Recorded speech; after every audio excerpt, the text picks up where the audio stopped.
Hello friends, true crime Hindi में आपका स्वागत है। आज की कहानी है एक आदर्श आदमी जिस पर कोई शक नहीं करता। कुछ लोग इतने साफ दिखते हैं कि उन पर शक करना हमें गुनाह लगता है। यह कहानी है राघव वर्मा की। सरकारी स्कूल का टीचर, ईमानदार, शांत, शहर में सबसे भरोसेमंद आदमी। एक रात शहर की सबसे अमीर महिला शालिनी मेहरा अपने घर में मरी हुई मिलती है। दरवाजा अंदर से बंद, कोई चोरी नहीं, कोई जबरदस्ती नहीं। और सबसे हैरान करने वाली बात, राघव उसी घर में मौजूद था। सबूत जो सिर्फ एक ही नाम की तरह इशारा करते हैं, राघव के फिंगरप्रिंट्स। सीसीटीवी में वही आखिरी व्यक्ति। मृतका की डायरी में एक लाइन, अगर मुझे कुछ हुआ तो राघव जिम्मेदार होगा। पूरा शहर पलट गया। जिसने कल तक गुरु कहा जाता था, आज कातिल कहा जाने लगा। राघव सिर्फ एक बात दोहराता है, मैं उसे नहीं मारा। कबूलनामा जो दिल तोड़ देता है। 48 घंटे की पूछताछ के बाद राघव टूट जाता है। वो कहता है, हाँ मैंने मारा। पूरा मीडिया खुश, पुलिस केस बंद। लेकिन कबूलनामे में एक गलती थी जो कोई नहीं देखता। उसने कहा, मैं उसे रात 9:30 मारा।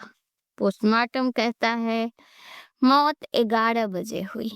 एक बच्ची जिसने सब देख लिया। 2 साल बाद एक अनाथ बच्ची सरकारी आश्रम में एक ड्राइंग बनाती है। ड्राइंग में एक औरत जमीन पर, एक आदमी नहीं औरत, साथ में जहर की शीशी। नीचे लिखा है, मम्मी ने मारा था। जांच दोबारा खुलती है, असली साजिश सामने आती है।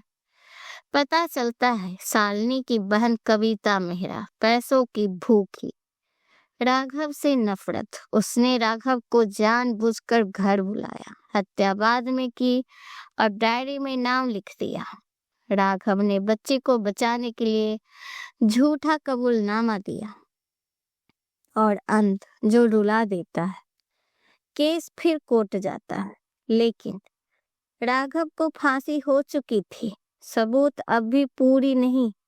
कविता छूट जाती है। आखिरी सीन, बच्ची पूछती है, अंकल जो सच बोलते हुए हमेशा मर जाते हैं क्या? जो बहन रो रही थी वही सबसे ज्यादा मुस्कुरा रही थी। धीरे धीरे जब केस की परतें खुलने लगी तो एक नाम हर फाइल में बार बार उभर कर आने लगा, कविता मेहरा। शालिनी की छोटी बहन, दिखने में सादगी, बातों में मासूमियत और आंखों में ऐसा दुख कि पुलिस भी उससे ज्यादा सवाल पूछने से कतराने लगी। वो हर बयान के बाद कहती, दीदी ही मेरी दुनिया थी। लेकिन दुनिया अक्सर आंसुओं से नहीं, हिसाब किताब से चलती है। कविता मेहरा का अतीत। कविता की जिंदगी हमेशा शालिनी की परछाई में रही। शालिनी अमीर, आत्मनिर्भर, शहर की जानी मानी महिला, और कविता बेरोजगार, कर्ज में डूबी, हर महीने शालिनी पर निर्भर। हर मदद के साथ एक ताना भी मिलता, तू अपने पैरों पर कब खड़ी होगी। यही वो लाइन थी जो कविता के अंदर जहर बनकर भरती चली गई। पैसों की भूख। जांच में सामने आया, शालिनी ने अपनी वसीयत बदल दी थी। पहले सब कुछ कविता के नाम, अब ज्यादातर दान और कुछ ट्रस्ट। कविता को ये बात मौत के 3 हफ्ते पहले पता चल गई थी। उस रात दोनों बहनों में जबरदस्त झगड़ा हुआ। पड़ोसियों ने पूछा, मुझे भी हक है, लेकिन किसी ने पुलिस को नहीं बताया क्योंकि घर की बात थी। राघव से नफरत क्यों? राघव वही इंसान था जिसकी सलाह पर शालिनी ने वसीयत बदली। वो शालिनी को समझता था हर रिश्ता पैसों से नहीं निभाया जाता। कविता की नजर में राघव सिर्फ एक टीचर नहीं था, वो था उसकी दौलत के रास्ते में खड़ा हुआ आदमी। और यही वजह थी कि कविता हर बातचीत में राघव का जिक्र आते ही चुप हो जाती थी। कविता के प्लान बनाया। पहला कदम राघव को घर बुलाना। शालिनी के फोन से एक मैसेज, आज जरूरी बात, प्लीज आ जाए। राघव आया। वो झगड़ा देखता है, बीच बचाव करता है और चला जाता है। और यही कविता को चाहिए था। हत्या की रात। राघव के जाने के बाद कविता वापस आई। झगड़ा दोबारा हुआ। इस बार शब्द ने जहर बोला। शालिनी की मौत तुरंत नहीं, धीरे धीरे, और सुबह तक सब खत्म। Perfect frame. कविता ने डायरी में राघव का नाम लिखवाया, सीसीटीवी की एक क्लिप गायब करवाई और खुद रोती हुई बहन बन गई। सबूत राघव की तरह इशारा करने लगे और कविता वो हर दिन कोर्ट के बाहर मोमबत्ती जलाती रही। जिस औरत के आंसू सबसे सच्चे लगते हैं वही अक्सर सबसे बड़ा झूठ रो रही होती है। कविता को पैसे चाहिए था और राघव रास्ते में था, इसीलिए उसने हत्या नहीं सिर्फ एक इंसान की बल्कि सच को भी कर दी। अब बात होती कि राघव ने झूठा कबूलनामा क्यों दिया। कभी कभी सच बोलना गुनाह से भी ज्यादा भारी होता है। धीरे बोलिए, क्योंकि ये कहानी गुस्से की नहीं, डर की है। राघव जब वो शब्द कहते थे, हाँ मैंने हत्या की, वो उस वक्त वो एक कातिल नहीं था, वो एक डरा हुआ इंसान था। राघव कोई अपराधी नहीं था, वो एक शिक्षक था। जिंदगी भर बच्चों को यही सिखाता आया, सच बोलना सबसे बड़ी ताकत है। लेकिन जब इंसान खुद फंसता है, वो ताकत नहीं, डर बोलता है। 48 घंटे से ज्यादा उसे सोने नहीं दिया गया। एक ही सवाल बार बार, तुम ही आखिरी थे, तुम्हारी फिंगर प्रिंट है।